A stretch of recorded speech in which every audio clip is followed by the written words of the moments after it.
करण भाई ये क्या करने जा रहे हो? मरने जा रहे हैं, फांसी लगाने जा रहे हैं हम भाई। किस लिए?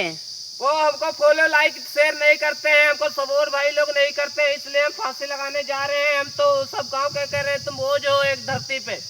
क्यों? हमारा वीडियो वायरल नहीं हो रहा है इसलिए क्या हमको भाई लोग सपोर्ट नहीं करते हैं, पता नहीं क्या दिक्कत हो, इसलिए हम मरने जा रहे हैं। चलो भाई इनके लिए सपोर्ट कर दो, लाइक भी जरूर करना। तो उतर आए क्या आप?